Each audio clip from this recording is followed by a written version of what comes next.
സംവിധായകൻ Jude Antony Joseph പറഞ്ഞത് തുടക്കം ആദ്യം താൻ സംവിധാനം ചെയ്യാൻ പദ്ധതിയിട്ട സിനിമയല്ലായിരുന്നു എന്നാണ്.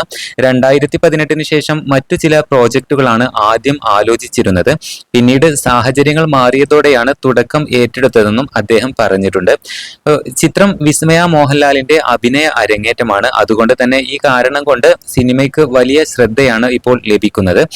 ഇന്നലെ പുറത്തിറങ്ങിയ ട്രെയിലർ ഒരു ഫാമിലി ഡ്രാമയും ത്രില്ലറും ചേർന്ന ആക്ഷൻ ചിത്രം എന്ന പ്രതീക്ഷ ഉയർത്തിയിട്ടുണ്ട്.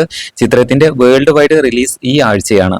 സംവിധായകൻ ചിത്രത്തിന്റെ ദൈർഘ്യം 2 മണിക്കൂർ 19 മിനിറ്റ് 35 സെക്കൻഡ് ആണെന്ന് അറിയിച്ചിരിക്കുകയാണ്. ഇപ്പോൾ കുടുംബ പ്രേക്ഷകരെയും ത്രില്ലർ പ്രേമികളെയും ഒരുപോലെ ആകർഷിക്കുന്ന അനുഭവമാകും സിനിമയെന്നാണ് അദ്ദേഹത്തിന്റെ വാക്കുകൾ.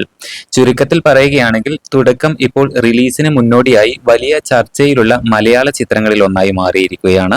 വിസ്മയ മോഹൻലാലിന്റെ അരങ്ങേറ്റം, ജൂഡ് ആന്റണി ജോസഫിന്റെ സംവിധാനം, അതുപോലെ തന്നെ ട്രെയിലറിന് ലഭിച്ച ശ്രദ്ധ എന്നിവ സിനിമയോടുള്ള പ്രതീക്ഷ ഏറെ വർദ്ധിപ്പിച്ചിരിക്കുകയാണ്.